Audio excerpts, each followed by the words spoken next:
Assalamualaikum, halo warga. Kata Pak Menteri Sosial, Bapak Juliari Batubara, Kementerian Sosial itu memberi keleluasaan kepada pemerintah daerah atau Pemda untuk mengusulkan penerima bantuan sosial dampak COVID-19. Pemda dipersilakan menyalurkan bansos kepada penerima di luar data terpadu kesejahteraan sosial atau DTKS yang dikelola oleh Kementerian Sosial. Hal ini karena Kementerian Sosial memahami yang menjadi kebutuhan daerah masing-masing. Jadi, sebenarnya prosedurnya tidaklah sulit, tidak benar kalau dikatakan prosesnya rumit. Kementerian Sosial sama sekali tidak mengunci daftar penerima bansos hanya dari DTKS Kementerian Sosial tersebut. Jika Kementerian Sosial sudah memberikan kelonggaran seperti itu, namun masih terjadi tidak tepat sasaran penyaluran bansos di masa pandemi COVID-19 ini, maka simak terus video ini. Namun sebelum kita lanjut, bagi warga yang baru tahu channel ini, silakan klik subscribe dan tekan loncengnya juga, biar warga desa mendapat informasi video terbaru dari channel ini. Kemensos sudah memberikan kemudahan kepada kepala daerah untuk menggunakan data warga miskin pada DTKS yang belum mendapatkan bantuan. Masih kata Pak Menteri, sebelum proses distribusi bantuan sosial, telah dilakukan pembicaraan melalui video conference dengan para kepala daerah, baik itu gubernur, bupati, dan wali kota di seluruh Indonesia. Saat itu, Mensos menyerap aspirasi dari daerah untuk menyampaikan usulan penerima bansos. Kepada kepala daerah, Pak Menteri mempersilakan untuk mengusulkan data-data penerima bansos sesuai pagu alokasi di masing-masing daerah dengan tetap mengacu peraturan yang berlaku. Oleh karena itu, bila DTKS tidak sesuai dengan data di daerah, maka bisa dilakukan perbaikan oleh Pemda.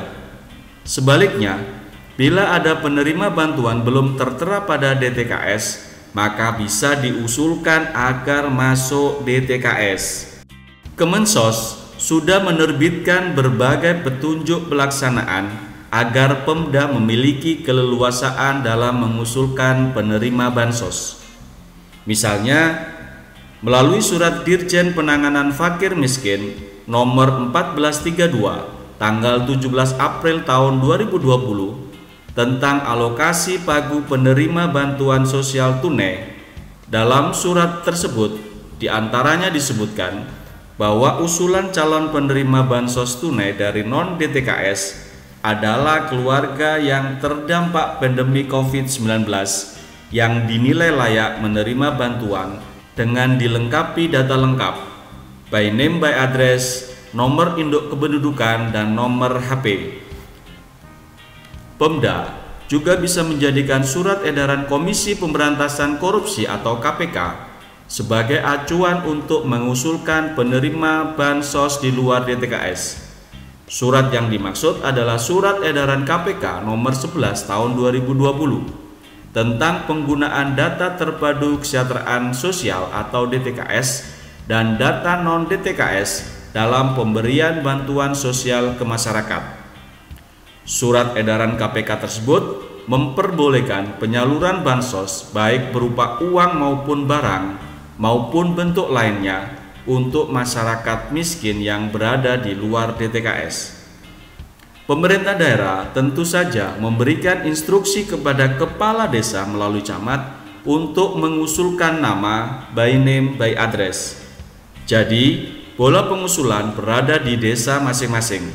Karenanya, saatnya desa melalui penanggung jawabnya, nama-nama baru warga miskin yang layak mendapatkan bantuan sosial dan belum terdaftar di DTKS bisa di-entry di database data terpadu kesejahteraan sosial atau DTKS, termasuk update data penerima manfaat bansos yang saat ini sudah menjadi keluarga yang mampu untuk dikeluarkan dari data terpadu kesejahteraan sosial. Sekaranglah saatnya pemerintah desa melakukan update data warga miskin di desa masing-masing. Sedangkan BPD melakukan pengawasan terhadap proses update DTKS tersebut karena salah satu fungsi BPD adalah melakukan pengawasan terhadap kinerja kepala desa. Jika ada warga masyarakat yang menyampaikan aspirasinya bahwa dirinya termasuk keluarga yang memenuhi kriteria mendapatkan bantuan sosial, maka BPD dapat melakukan pengecekan dan memastikan yang bersangkutan layak untuk dibantu. Dan selanjutnya BPD dapat mendorong pemerintah desa memasukkan keluarga miskin tersebut ke dalam data terpadu kesejahteraan sosial atau DTKS. Terima kasih wargaku sudah menonton, semoga bermanfaat. Silakan warga tuliskan komentar di bagian bawah video ini. Apakah data penerima bantuan sosial di desa warga sudah mulai didata sehingga bisa tepat sasaran? Dan jika video ini bermanfaat, jangan lupa warga untuk klik like and share. Salam Desa Maju.